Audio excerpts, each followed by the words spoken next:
You're listening to the No Bullshit Vegan Podcast, episode 215. Founder and CEO of Bear Health Systems, Kwame Terra, joins me to discuss why community beats biohacking, how he's building wellness spaces for Black communities, and his world record for the most steps in a single month. Welcome to the No Bullshit Vegan Podcast. Myth-busting and evidence-based advice to help you kick butt with your health and fitness on a vegan diet. Here's your host, Karina Inkster.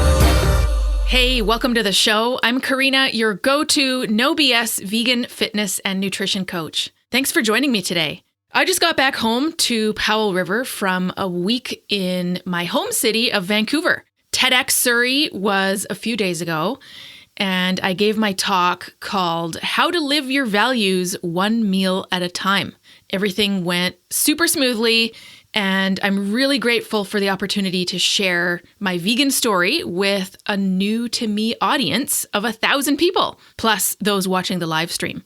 I had some really great conversations with attendees there, and my friends and family who were there overheard folks talking about their food choices and how they'd changed them and how they were making connections between their pets and livestock animals. The thread tying together my talk was a story about my childhood pet hamster, Basil, and how I realized I was drawing an arbitrary line between animals I cared about, like him, and animals I ate.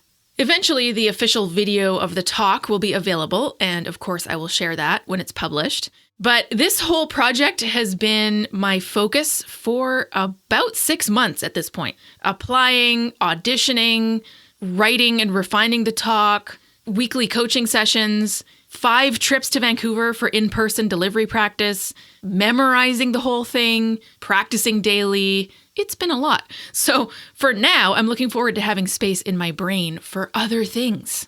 But overall, TEDx was a great experience. It's a nonprofit organization entirely run by volunteers, and the work they put in is super impressive. I learned a bunch of skills that I'll take with me for future public speaking opportunities. But to be perfectly honest and no BS, the format of TEDx is not my jam. The stories are real. I shared the stage with 11 other speakers who shared deeply personal stories, but the delivery isn't real. And that's kind of the point of TEDx, I think. It's polished, curated, rehearsed within an inch of its life. But I'm a podcaster. I like things conversational and raw and in the moment. I do get why scripted monologues work for a lot of people, and I respect the format, but it's just not really my thing. I personally don't seek out TED or TEDx talks when I want to learn about a particular subject. And as a presenter, I much prefer going from a few notes, not from a completely memorized script. But again, it was a great opportunity. I was happy to put in all of that work. And I see it as a huge win for veganism, which was the entire goal of this adventure. Introducing my guest today, Kwame Terra. Kwame is the founder and CEO of Bear Health Systems, where he's leading the charge to make health a core part of Black culture through innovative tech and real-world movement. This past spring, he broke the world record for the most steps in a single month, over 2 million tracked steps, which he did while building buzz for the upcoming Bear Health app. Kwame's been living plant-based for a decade and approaches veganism not only for the personal benefits, but also as an anchor for community health and equity. Unfortunately, the recording at the very end of our discussion got cut off for some reason, so if it sounds like we end abruptly, that's why. Here's our conversation. Hello, Kwame. Thank you so much for coming on the show today. Hey, Karina. Thanks for having me. Looking forward to it. Me too. I cannot wait to hear about your ridiculous world record, so I'm going to ask you about that in a sec. But first, how the heck did you come to veganism? I know it's been a while for you, but did you have a turning point? Was it a slow step-by-step kind of process? What was that like for you? Yeah, in 2014, 2015, I don't know if you are familiar with the film Cowspiracy. Sure am. But it had come out, and I was in undergrad at the time, finishing up undergrad. And, at the time I was really starting to, become like the best version of myself, right? When you're in college, you learn a lot. You're exposed to a lot of things that challenge your preconceived beliefs the beliefs and ideas that you were raised with. And so you start going through this process of, well, who am I really? And how do I want to show up in the world? And ultimately, what started to motivate me after many of my experiences in college was just like, how do I not only become the best version of myself, but through the way I live, have the least amount of negative impact on others and the rest of the world in the process. And so, I watched this film. And for those who aren't familiar with the film, it's about how animal agriculture is the leading driver of greenhouse gas emissions and thus climate change. And simply by changing what you eat, what you drink, you can reduce your contribution to undue suffering of all things capable of suffering in the world. That includes animals, the earth.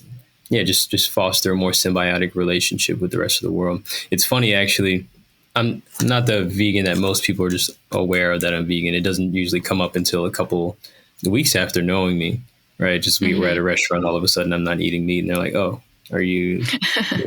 Like, "Oh yeah, I'm vegan," and then we go into the conversation. But my motivational factor for it was the environment. Lots of people that say care about the environment, but aren't aware of how much of an impact what you eat has on the environment or your footprint. And so obviously everybody's using AI now, and it's become this big thing that people are aware of the fact that AI is using a lot of water, right, to cool down the supercomputer systems that they use to process all of this information. And so my students, they call me a Chat GPT warrior. And that basically just means that like I use Chat GPT a lot, and I do. And their main point was like, you just like put a whole village in a drought just to create and get ChatGPT to create an image. And, I was curious because again, also I don't want to, even in that lane, like I don't want to contribute to undue suffering, again, generally speaking in my life. And so I Googled how much water is used per call to ChatGPT. I forget the specific number, but it's something like the size of a bottle of water. And so then I also Googled how much water do I save by being vegan every year. And it's something like 200,000 gallons of water just by eating a plant-based diet compared to someone eating a standard American diet.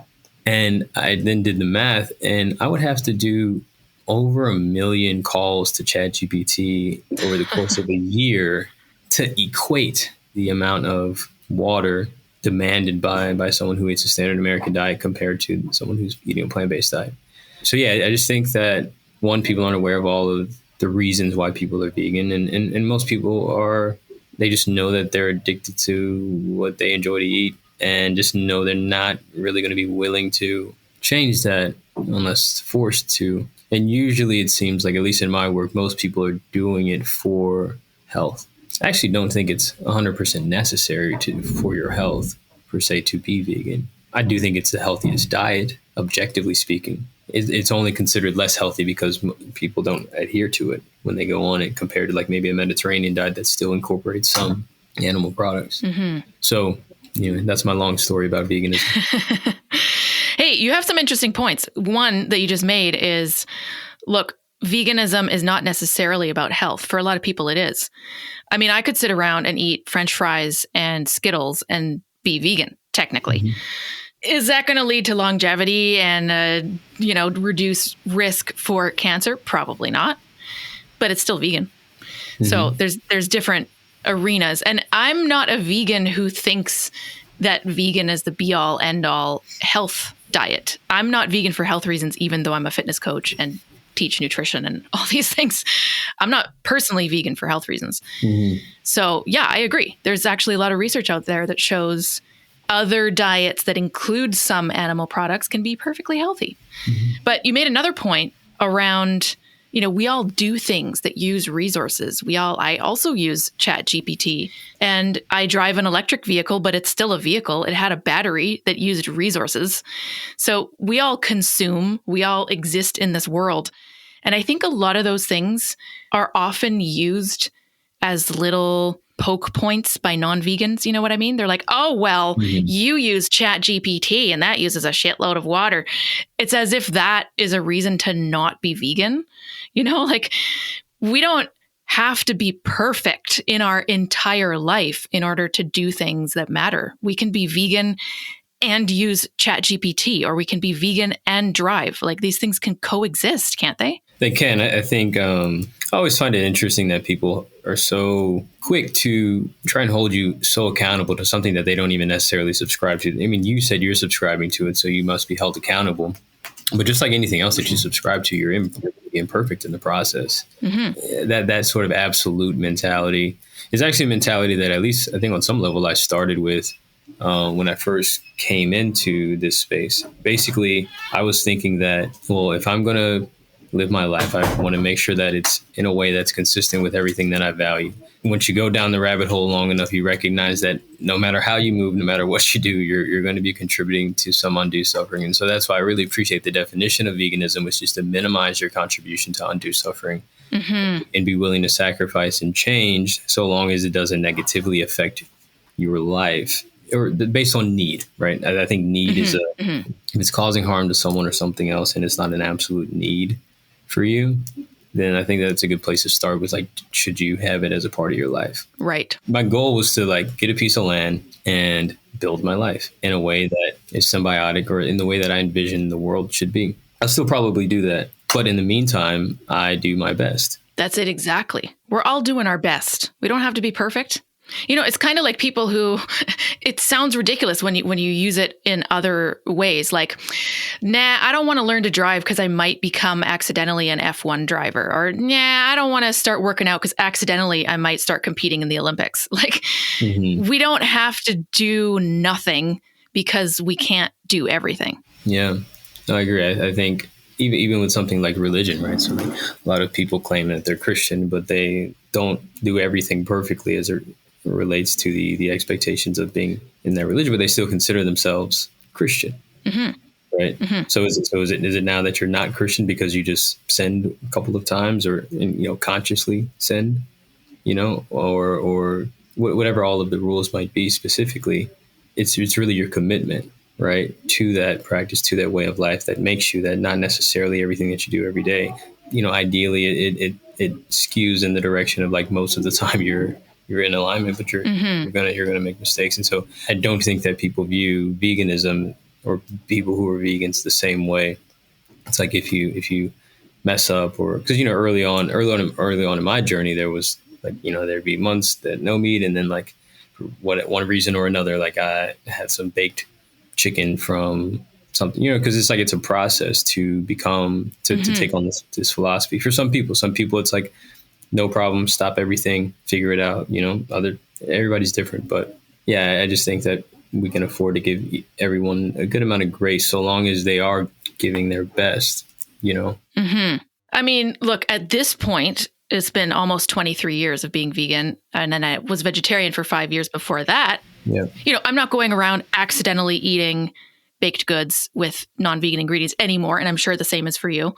At first, absolutely. Like you said, it's a process, so at this point, my diet is plant-based. But look, I live in a house. I use batteries that contain animal products. I use a computer that also contains animal products. Like, our society is not vegan, mm-hmm. but those small things that people often use as a whole, well, you're not actually vegan argument are not mm-hmm. reasons to do nothing. We still can have a huge impact by what we choose to eat and where, and the personal care products we use. I mean, those are all actually pretty effective in terms of climate action and animal, compassion toward animals. Yeah. So anyway, basically the point is, you could poke holes in whatever you want, but, people like you who are having an effect in the world and also helping others to make this transition, I think have a huge spot in, vegan activism, if that's what you want to call it. I feel like activism can be pretty all-encompassing. It can be education. It can be being a role model. It can be helping people to improve their lives and to go vegan. And I think that's kind of what your health-related app is about, right? So it's not particularly vegan, I don't think, but it's around health and metrics. Mm-hmm. Can you tell me a bit about that? 5 years ago, during the COVID-19 pandemic, just like everybody else, I was just devastated by the effect that the virus was having on our community, particularly in the Black community, as you are aware. There health disparities that were kind of put on the forefront during the pandemic. Mm-hmm. And I just wanted to do something so that next pandemic or next challenge that we face, we're in better health to have a better outcome. And my aunt, who works as a physician's assistant, in Dallas, Texas, texted me and said, "Hey, Kwame, I think this would be a great time for you to kick off your healthy eating initiative again."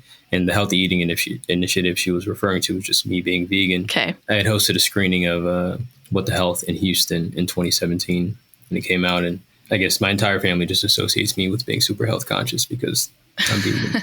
And they still don't all quite understand what it means and what I am and am not allowed to or choose not to eat. And yes, anyway, so she reached out to me and said that, and she said everybody could benefit, but you should make it focus on the Black community because, again, the disparities are so great. And this is more or less what I came up with. And my first thought was that we don't know how bad we're doing.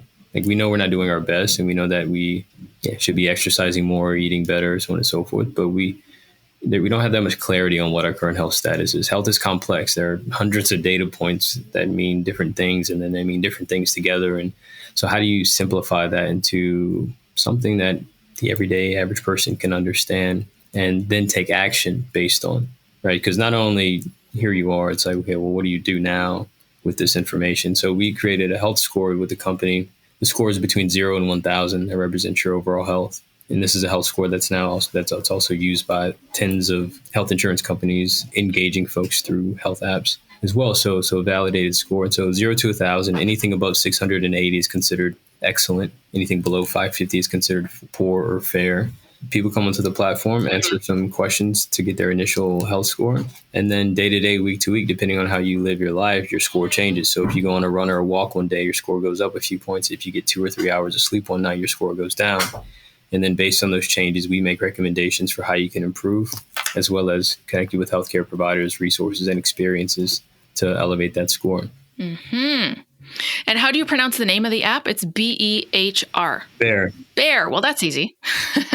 I'm just looking at the website right now, and it's got a wheel. So folks are going to be listening to this, so I can't share a screen or anything, but it's got kind of this, not really a pie chart, but it's a wheel with physical health, nutrition, self-control, activity, mindfulness, sleep, and mental well-being. And so I assume that things that people track in these sections all contribute to their health score. That's right. Yeah. So like you're saying, we track 7 different categories, over 100 different health metrics across these 7 categories. So in the physical health section, we're looking at your blood pressure, your cholesterol levels, your glucose, your BMI, your VO2 max, all of these data points that can be collected through all of the wearables and different health apps that exist. And that contributes to your score, right? But also we have a psychometric questionnaire for mental health. And depending on how you answer those questions on a sliding scale, that goes toward your score. And you also get a score in each category. So while you may be doing well overall, you may be low in one particular category, and then that's where we focus on helping you, or that's where you use the tool the most. So maybe you are struggling with sleep. And so over the next month and a half or so, you're going to be focused on like setting a sleep goal and, reading our content about how to improve your sleep, so on and so forth. So it's really a tool for you to transform your own health, because at the end of the day, you have the most impact on your health. The healthcare system accounts for about 10% of health outcomes. It affects 10% of health outcomes. The rest is about how you engage with the world and genetics. Genetics is maybe 10%. And when I say genetics is 10%, it's most of that genetic influence is predispositions, which aren't necessarily like, that doesn't mean that you're going to develop the condition. Like if you're predisposed to something doesn't mean that you're definitely going to develop it. It just means that if your lifestyle triggers it, you're more likely to, or if you live a certain lifestyle that leads to that condition, like hypertension, heart disease, type 2 diabetes, then you're more likely to develop it quicker. But if you live a healthy life, your whole life stress-free as much as possible, you won't necessarily develop the condition, even though you have a predisposition. And so about 80% of health is determined by how you engage with the world. And that's what this tool is designed to empower people to take control of. Love that. It's kind of similar to what I track with the Oura Ring, which is sleep, recovery, activity, all these kind of things. There's biometrics like body temperature. Does your app integrate with wearables? Yep. So we integrate with Fitbit, Garmin, Apple Health, Google Fit, Samsung Health, pretty much any tracker that sends data to Samsung or Apple Health. We can get the data and it can go toward your score. I have a Garmin watch, and that's where all of my health insights, for the majority of my automatic health insights, come from. That's awesome. So are you focusing this app specifically to the Black community? Because I know that's a focus of trying to make this a core part of culture. Yeah. So the focus of the company is to close the life expectancy gap that exists between Black people and the rest of the population. So right now in the U.S., the life expectancy in the Black community is 72 years old, and the life expectancy in the rest of the population is about 78. So that's a 6-year life expectancy difference, right? And that's significant. Time is our most valuable asset on Earth, and as a community, we have less time just based on the trends right now. And so when you extrapolate that across the entire Black population, 50 million people in the U.S., that's like 268 million years of time lost, life lost. There's so much wealth in there. There's so much wisdom in there. There's so much quality of life in there with your parents, with your siblings, so on and so forth. While the average right now is 72, my real concern is that it's going to continue to dip, especially as people start having heart disease and cancers and diabetes earlier in life. And our bodies can only live with these conditions for so long. And so that's why you see heart attacks in our 50s and early 60s. And some people are having them in their 40s. My mom's friend lost her husband to a stroke at age 46, leaving their 13-year-old son to have to grow up without a father. That's the problem I'm really trying to solve. And we solve that by closing that gap. And we close that gap by designing tailored solutions for the community suffering the most from this problem. And so we focus on the Black community, and everything that we learn through this process will be able to scale up to everyone else or other parts of the population. Because when you solve problems for those who deal with the greatest barriers to health in this case, you obviously can develop solutions that will apply to those who aren't dealing with the same barriers. But if you start at the top, and let's say I just marketed this to the people that would be most interested in a health app in general, which is, let's say, women in Los Angeles, for example, like who are super into health and wellness, sure, I may build a big business relatively quickly. But then if I go and try to apply the strategies that I applied to get those women engaged, it wouldn't necessarily work for someone in an impoverished Black community. Everybody will benefit from what we build. Everybody will benefit from more life from everyone, in general. So I say all that, but anybody can download our app and anybody can complete their health score assessment. It is a score normalized. It's based on 300 million person years of clinical health data. That's based on data of the world, not just the Black community. And so the score applies to everyone. And over time, hopefully we can learn from everyone on the platform how to solve this problem. So I would say at minimum, you have to be in support of that idea if you want to engage with it. We're not going to go in and interrogate anybody at all. But I'm just saying the environment will be such that it is promoting of Black people and uplifting of Black people. And makes total sense. So do you do in-person events or promotions or kind of things in the community that may or may not promote the app, but are in this kind of vein of getting Black folks thinking about movement, intentional movement, health? Yeah, sure thing. I mean, we do two primary ways that we engage people is through virtual challenges on our app and wellness meetups. So it really started off with virtual challenges. So at the beginning of the year in 2024, when we launched our beta app, we did the Mardi Gras Steps Challenge, where whoever took the most steps on our app during the 5 core days of Mardi Gras season won $5,000. And so it was this major challenge. Probably a little over 100 people joined, and people walked way more than I expected. One person did 100,000 steps on the first day. He ended up winning the challenge. Yep. And it was just really cool to see that something that came out of my mind got people to engage in this way. And beyond the financial opportunity, people just reported the benefits of walking around for their mental health. Instead of driving to park somewhere close to the parade and then walk, they just walked from their house, so they got to see more of the city and develop new appreciation for the city. And so there are all these indirect benefits that we're seeing. And what I loved also the most about the challenge is that the top 10 was so diverse. Age range, race, everything. It was just a perfect variety of people. And that was really encouraging for me to find something that we could unify people around and moving in the same direction toward. And so after that, though, another primary driver has been meetups. So run club meetups, do collaborations with them. Eventually, we promote a challenge with a particular run club. So let's say there are a couple thousand people in a run club. We send out an email hey, we're doing the July mileage tracker on the Bear Health app. Join. And so we did that once, and 200 people joined in about a week with that. And yeah, that made it clear to me that this is a definitely an angle for us to grow our user base. And so that's the primary way that we do it. Eventually, I'm sure there will be partnerships with like hospital systems, major employers, so on and so forth. That's not necessarily my favorite model, because I don't want my job, my day-to-day, to be managing or basically serving the hospital system. Let's say that's they're my client. And so now I'm basically making sure that their tech is the way that they hope for it to be, the way that we said it's going to be. But I'd rather spend all of my time focusing on one-on-one, 1-10, 1-20 interactions with the people that I'm trying to solve this problem for. So we're open to the collaborations with hospitals, et cetera, but only really through a subsidy partnership and a data sharing partnership. So basically, you subsidize the cost for access to this app for a particular population that you're interested in or that you serve. And in subsidizing that, we'll share the aggregate data with you.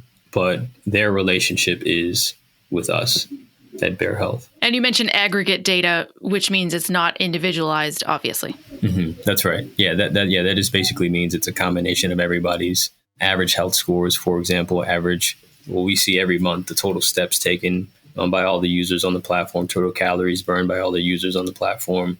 And we put these out in what we call the health score report, which again is a monthly report of the average trends that we see within our user population. And that ultimately will reflect the health trends of the entire population.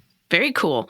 Okay, you mentioned this challenge about steps, which is related to your absolutely next level world record of the most steps in a single month. Did you do this during that challenge? You tracked over 2 million steps in a month. That's mind-blowing. That's a world record. Yeah, no, it was crazy. I did that challenge this April. So the Mardi Gras Steps Challenge was last year in February. Okay. And then this year in April, I did this challenge. But a lot happened between that Mardi Gras challenge and me going after this world record that really helps you understand why I even decided to do it. So in April of 2024, I was talking to a mentor of mine, and this was after the Mardi Gras Steps Challenge. And we're still trying to figure out exactly how we integrate, we market, how we grow our platform on this beta app to start. And so I told him that I wanted to do this like campaign where I take 1 million steps in 30 days to raise $1 million for the company. And so he was like, 1 million steps in 30 days. Nice. I wonder what it would take to do that. I wonder what would be the best approach to do that. And so in May of 2024, my mentor decided to kind of go out and map out the strategy for me. Well, over the course of that month, he ended up completing 1 million steps, over 1 million steps. And he actually lost 20 pounds and got taken off his blood pressure medication. So wow. What started off as a campaign idea transformed his life. And to this day, he's kept the weight off. He's now a walker. And that's really powerful because when I think about my initial goal with Bear Health is to predict, prevent, and reverse the chronic conditions that plague our community. Well, we did just that through this one challenge that we encouraged somebody to walk more. I ended up doing 1 million steps the next month. Another user did it in July. He ended up losing about 28 pounds in 30 days. 2 more did it in August. Another one did it in October. And so we all got to talking, what do you think the world record is? And do you think any of us can take it on? And I knew I wanted to do it in 2025, connected to the launch of our official app, which actually officially came out last week. Nice. And I was at a talk on March 27th about like influencer marketing and how to grow a business, how to grow a brand, like leading with an influencer. And I was like, well, how do I garner a lot of attention by doing something that is in alignment with what, we're working on here at Bear Health? And so I was like, well, steps is kind of like our entire culture here. So we're out to the world record. And so 3 days later, April 1st, I'm taking 1 million, or not 1 million steps, taking 67,000 steps in one day. And then I did that over and over and over and over again until we broke it. That's insane. When you put it that way, it sounds so simple.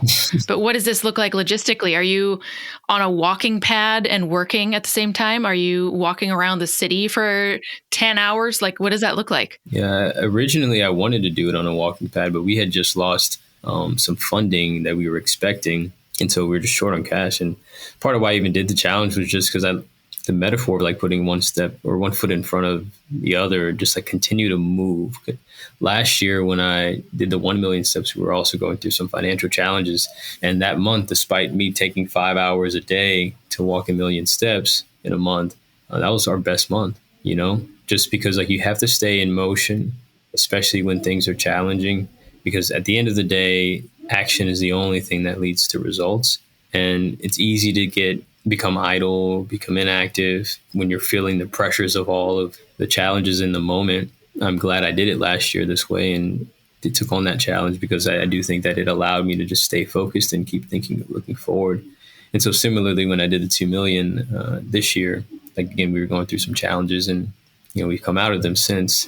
And now there's this big story that everyone is interested in hearing about. And then we can just build on that. So you said 5 hours a day for the 1,000,000 steps. Does that mean 10 hours a day for the 2 million? So that's what I thought, right? Just some simple math. I'm doing twice as much, so I'm going to take twice as much time, but it took way longer. I think the shortest day was 12 hours. My goodness. Mm-hmm. And I was walking pretty quick that day. And I'd gotten to the point where it was just taking too long each day, and I was tired.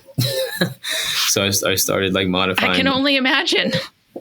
Started modifying my stride and, looking up the definition of walking. Okay, so as long as both feet are on the ground at the same time, it's considered walking. Talking about how do I walk faster?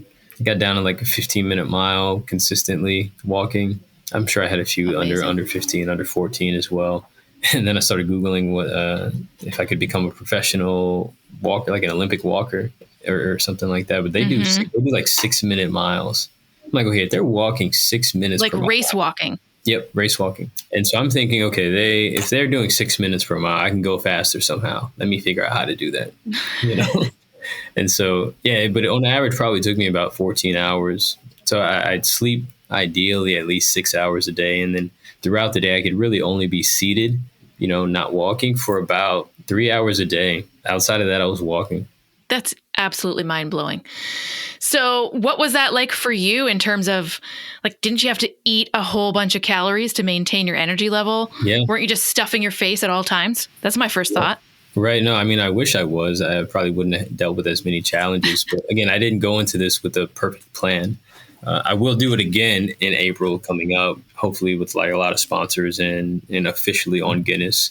Yeah, but at that time, I'll be more prepared. I'll have put a lot more thought into it. But this time I decided 3 days before that I was going to do it. So I intermittent fast. So I'm not often hungry middle of the day, beginning of the day.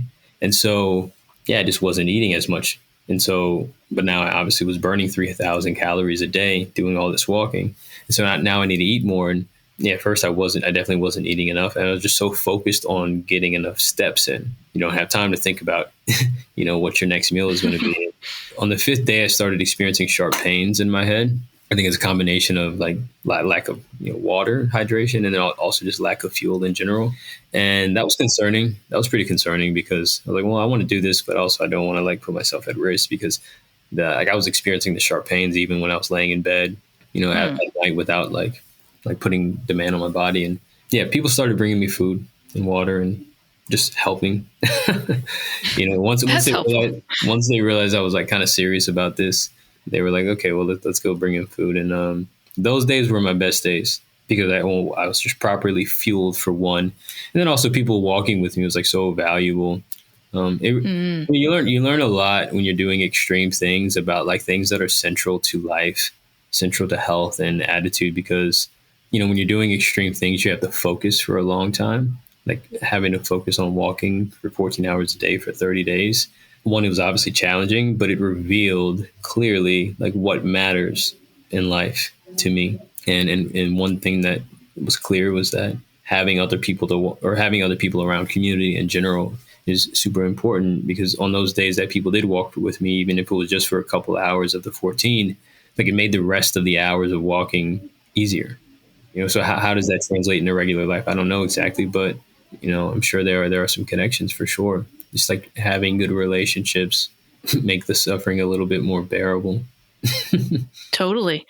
Well, my whole activity part of my life is based on other people. First of all, because it's accountability, right? So I've got training partners. We keep each other accountable. It takes care of all my strength training workouts. But there's also an aspect of social connection, doing things together. I run an open water swim club with a friend, and we started it first to be more accountable to our own swim training. But then we realized, hey, there's this group of really diverse people who are all distance swimmers. We're all doing these crazy things in lakes and oceans together. And you don't even really notice that you're doing cardio and training and really hard things because you're with awesome humans, you're doing it together, you're having fun. It's community. And I think that's just an example of what you're saying. I mean, it could also apply to life in general and our relationships, but I think if there's a social aspect to activity and intentional movement, you're almost not thinking about the movement. You're thinking about the social aspect. Yeah, 100%. I mean, and that's what's become clear to me as the solution to really health in this country. I think on some level, like life, solving the problem of meaning in life even. Because right now, I'm sure you are aware, thousands of people, hundreds of thousands of people around the country, around the world, every Saturday morning are doing something that they hate just to be around other people. And that's run clubs. They're running at run clubs. Most people, the average person isn't like generally interested in running or enjoys running. And many people, as they come to the clubs, start to develop an appreciation and a love for the activity. But like if this social environment or social aspect didn't exist, they probably wouldn't be out here running, Good point. Yeah, what has become clear to me as the solution to the problem that we're trying to solve, which is, again, to help people understand their current health status and then create a solution for healthy lifestyles, healthy practices to be integrated into their lives. And it's almost in a sense a silver bullet because it has so many wraparound benefits, but helping people find a community that is either has people in it that are already at the level that you aspire to be at, whether it's financially, whether it's your physical fitness, whether it's your diet. Hang out with those people, and then you borrow from their energy, you borrow from their perspective, their attitudes, and all your body, not only your conscious self, but your unconscious self almost just tries to match that frequency. And it just makes it easier and more accessible when you're around these people. And so that's more or less what we tell people. It's like, hey, you need an objective. You need to have the desire to be healthier, right? And I think most people have that, generally speaking, or you want to run more, some sort of objective. Then you need a time-bound test or measure of your progress on that objective. So in the case of running, it could be you sign up for a 5K in 3 months. Or if you want to eat healthier, or you want to cook more plant-based, maybe like this Thanksgiving you prepare like a full course of plant-based options for the family, right? And that's a test, a measure in a sense of your progress on that. And then finally, most importantly, you find a community of people who are doing that too. And that's the solution, because then health isn't this chore or extra thing that you have to do. It's just part of your life. Kwame, thank you so much for joining me on the show. Again, the very end of our chat got cut off in the recording, hence the somewhat abrupt end. To connect with Kwame, access our show notes at nobullshitvegan.com/215. Thanks for tuning in. Thanks for listening to the No Bullshit Vegan podcast at nobullshitvegan.com.